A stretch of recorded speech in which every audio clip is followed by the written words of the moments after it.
What's up, Kansas City, and what's up right now with Kansas City? We've got guest Lora McDonald, and I invited her here to talk about Waddell and Reed. They have a law firm that is over in KCK, and they're talking about moving back over to Missouri, and they want almost $50 million in tax abatement, and which is going to take away from the schools, the library, and our mental health. Laura, welcome to What's Up, Kansas City. Good morning, Mr. Nelson. How are you today? Doing all right. Can you illuminate for our audience a little bit about what's going on with Waddell and Reed and them moving back over here, and how that's going to affect our education system and so forth? Yes, sir. So Waddell and Reed has requested a $100 million tax incentive to basically cross the state line and move their office building. And I'm sure I know you, like me, you've moved offices, and I know you did it without taxpayer dollars, right? So in this case, they're actually requesting $100 million in city and state tax abatement to locate their building. And let me tell you, in my experience, the powers that be, Mr. Nelson, want us to think that this tax abatement stuff is too confusing for you and I, the simple people, to understand. So I might break it down. Please. For you. Yes, so this is how this works. Say I want to build something downtown in Kansas City, Missouri, or any part of Kansas City, Missouri. I want to build something like maybe a hotel or something of that nature. And I have the money, but I don't necessarily want to risk all of my money to develop that thing. So I pull my money sources together. Maybe there's a bank loan, there's my own assets that I have, and some other institutions coming together with the money. And then there's in their case, a $100 million shortfall, they say. And so what they do is, instead of, when they build this building, and that would give our county new property tax dollars, right? So I built a hotel where there was nothing, maybe a parking lot. Now there's a hotel there. That's going to generate a whole lot of tax dollars, because if you're like me, you pay property taxes on a vehicle. My vehicle alone, it's not that nice, y'all. It costs almost $600 a year right now, right? So you can imagine what my hotel is going to generate in new taxes. Right? Mm-hmm. So rather than those new tax dollars, that hotel writing a check to the county and saying, here's our taxes for this year, that money is calculated and then it rolls back into the financing of the project. So rather than paying taxes, their taxes fund their hotel. Well, that's how easy it is to understand. It's that easy. That's how all the TIF works. So rather than them writing and paying for new taxes, they get the benefits of their tax dollars entirely. So it doesn't go to our libraries. That's it my next go question. To Kansas What City does that public affect? Schools. And you know what else? Most of all, it doesn't go to the mental health levy in Kansas City, in Jackson County. We have a mental health tax levy, and everyone is saying that our number one problem in Kansas City is what? Yeah, Homicide. Well, right? That's what we're all concerned about. Don't we need mental health dollars? I think the you spoke on homicide and all of that. A lot of, from my perspective, especially in the African American community, they say this and say that, but to me it boils down to economics. When you don't have economic opportunity, you have all of this.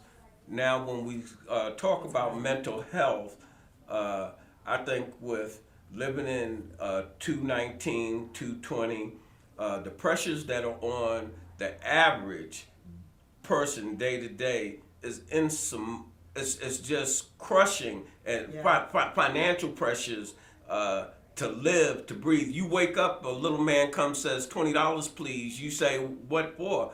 For just being here.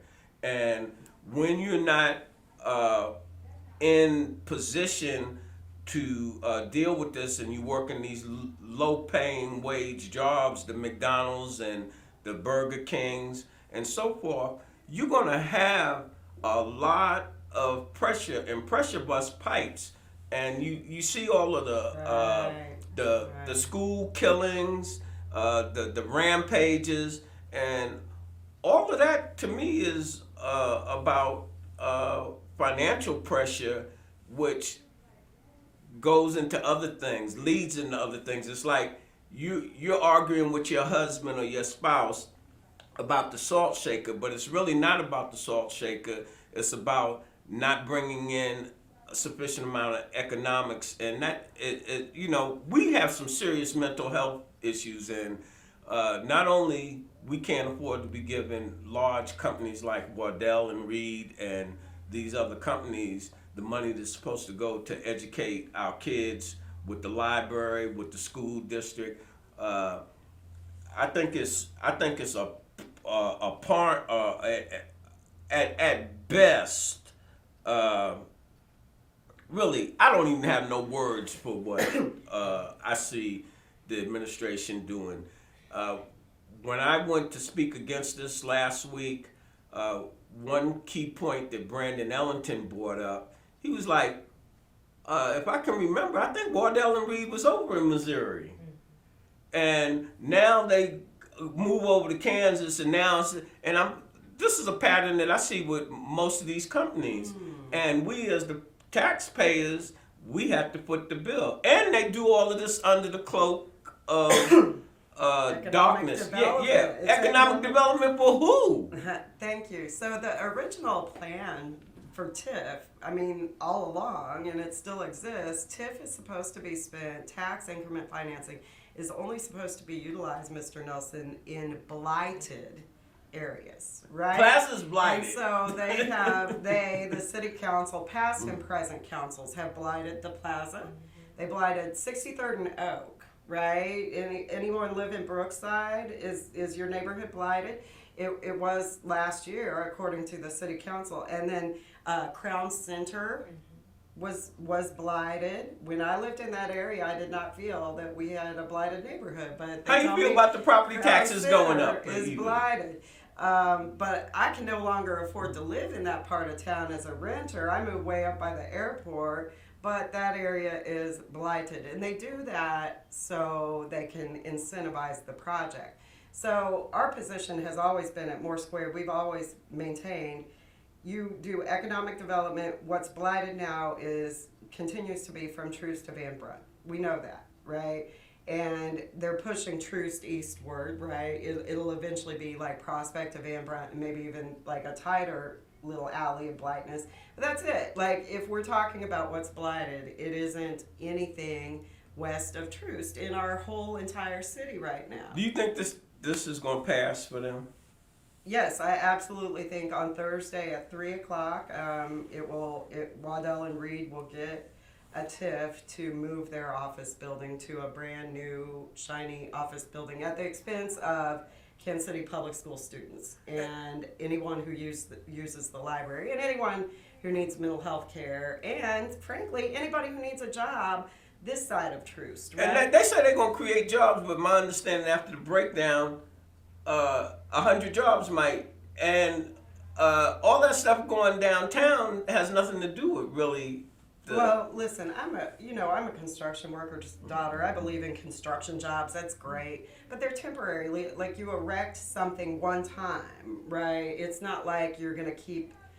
My dad actually flipped strip balls, and you know how fast those turn over, and so he stayed busy. So I recommend that if you do construction, but I'm saying that we shouldn't. Our Kansas City public school students right now are paying $41 million a year in TIFs, right? That's how much money is not going to Kansas City Public School from all the hotels and other economic development the projects lottery that have been built. No, just from TIF. Yeah, well, I'm not talking about just. I'm saying money. Forget about the trash lottery money and how they did that, and but just from TIF alone in Kansas City, Missouri, and just the Kansas City Public School District, where I live in the Park Hill District. They built entire shopping center called Zona Rosa. I'm sure many of your listeners or viewers have been there. Zona Rosa was built at no expense to Park Hill School District. No, do you hear me? No expense. Tax abatements for that at no expense. They're businessmen. You want None. that? Invest in that. That's all we're saying. And we know businessmen in Kansas City who wouldn't begin to take a TIF. But this thing where people are moving back and forth across the state line, and I'm sorry, I don't. How do you feel about value politicians? a Listen, financial institution letting public school children bankroll their relocation. What I want to ask you, and it might be a little too touchy, do you think our representatives in the city council are really representing us, or are they representing big business? I think they're representing their campaigns, and in most cases, I would say Councilwoman Robinson so far has fought the good fight on this particular TIF, and we stand with her in fighting it. She's former school board chair. She knows how she's been doing less with and I think there's others. I think that Councilman Ellington will vote the right way. There's others who will vote the right way on this particular TIF and vote against it. But all we know for sure is, that Councilwoman Robinson has been very outspoken about let's make sure that these TIFs have a net neutral effect. And she's actually filed some city ordinances already that would in effect do that in our city. That would mean if you're going to get tax incentives from this community, we're not going to harm our school children in doing that. And I think that that's something that I don't understand why we can't all get behind that. That's public school and charter school dollars, no matter where your loyalties lie. That means that our students wouldn't have to bankroll all of these financial institutions, hotel projects, other projects. The new Hotel Bravo that's being built allegedly by the Kaufman Center. Those rooms are very expensive, and we told the developer that's our children shouldn't be paying for that. Some of them couldn't afford to set foot in that hotel, and the development people told us they could work there.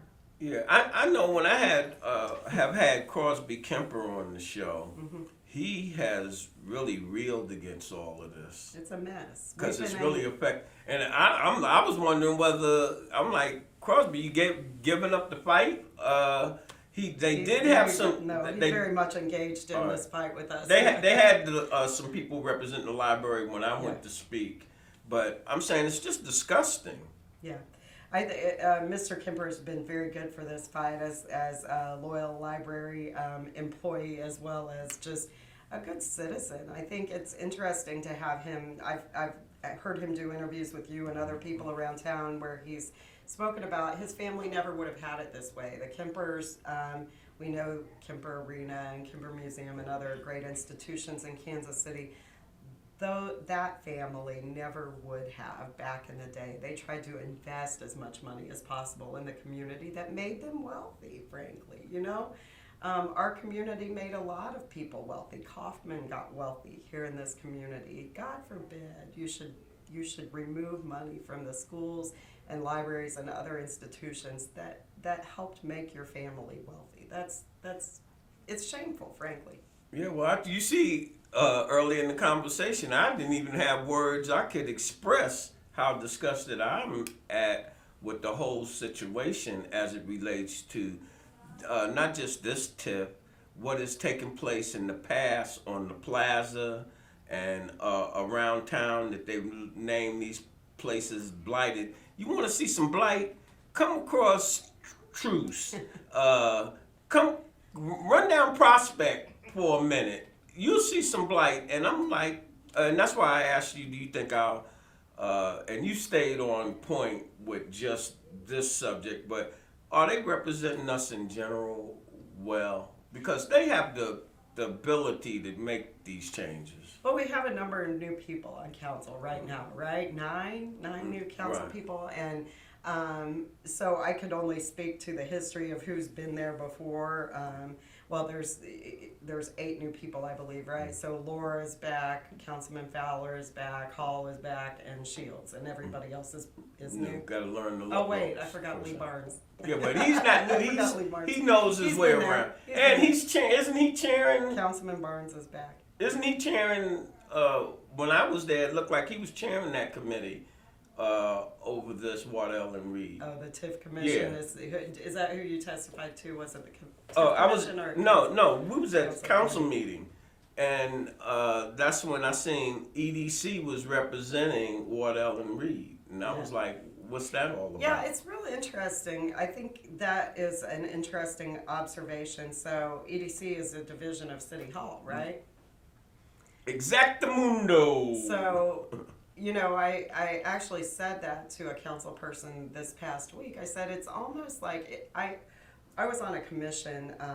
I think accidentally I was thrown in a room with a bunch of people from EDC and real estate development attorneys and interesting people like that, and maybe the only one that thought quite the way I do. And I was really fascinated. They talked about this money as though it's the developers' money, and like somehow their jobs are in service to the developers. So I think it's fascinating that you picked up on that with one meeting, because that's exactly my observation, but it took me quite a while to go, is that what they're doing? Like, do these people who I pay, you and I pay their salary, some of these people don't even, some of these jokers live in Kansas. They don't even live here. They're benefiting from I think City Hall yeah. jobs that seem. I think you should have to live in Kansas City people. if you're working for any of these agencies or the city. You need to be a resident of Kansas City. And when speaking of Crosby, when I have him on the show, he and I guess he can afford to point fingers and what have you. It's like you going into these job sites. Look at the license plates. Yeah. They're not Yes. from Kansas Yes, City. All this construction and what have you, but we are footing the bill. Yes, sir. We've seen this. We saw some of the earliest numbers at Cerner. Cerner got the biggest TIF in state history, right? It was I think it was $1.6 billion. Billion dollars, right? I can't conceive of. Yeah, I can't conceive of that number really myself, but. The first return on numbers was showing that less than 2% of the people building that campus lived here in our city. Less than 2%. Those were their early numbers. I don't know. I think it materialized in something bigger. But again, we're watching that on the airport. We watch that on these hotels. So you can say you create jobs, but what we're actually doing is sending our money. We're sending money that should be our tax dollars outside of the community, and sometimes entirely out of state. We'll see Iowa license plates.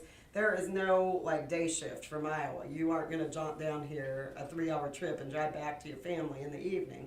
That means you are taking your money back to Iowa. Do you think all these projects over the last 10 years that TIF has funded has really benefited our community?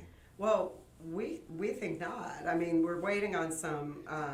There should be some research that eventually shows that, but we are seeing almost a net zero effect in terms of job growth from some of these investments, right? And in terms of like overall, like our tax earnings base hasn't grown dramatically. There's indicators, and none of the indicators look very good. And I just see it as a cash grab. I think the people who are participating in certainly the Waddell and Reed project, they know that Mayor Lucas campaigned on this. He campaigned on this. And in fact, he's got, I believe, stalled in committee right now, some sort of an agreement to not do this border war thing where we keep relocating businesses back and forth. But since that's not been signed yet, and Waddell and Reed is already in the pipeline, I guess that's what they were saying at the meeting I went to. I don't know how they're justifying. They're saying that. Holly, you just said it. In the hearing I went to, they said what Mayor Lucas proposed and what have you, Waddell and Reed was already in the pipeline, so it doesn't apply as it relates to that border wars. And I'm like, it needs to apply to everyone, not whether you was in the no grandfather clause. You were in Missouri, you moved over to Kansas because you thought it was better, and now you want to move back over here. and you want to eat at both tables. Yeah, I just see this project as really strange, like we're helping them keep up with the Joneses and have a nice office building downtown. It's a really strange, Waddell Reed is a financial institution, right? They do finance for people. So it just it seems like they should be better with their money and not need ours. And I say that real cheeky, but it just it doesn't smell good to me. It just doesn't smell Doesn't good. pass the smell test. Yeah, it doesn't smell good at all. And so, our message to Mayor Lucas is... Will you be there Thursday? Oh, absolutely, absolutely. We have a really fun action planned on Thursday. If you want to participate in it. Let our community know. So We'll wind up.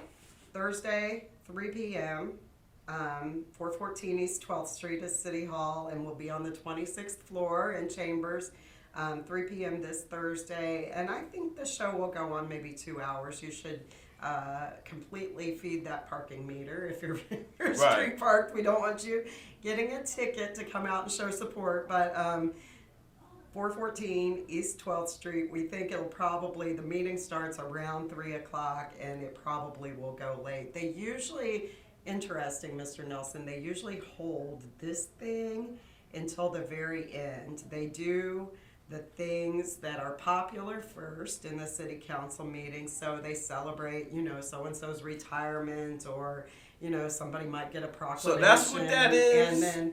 And then the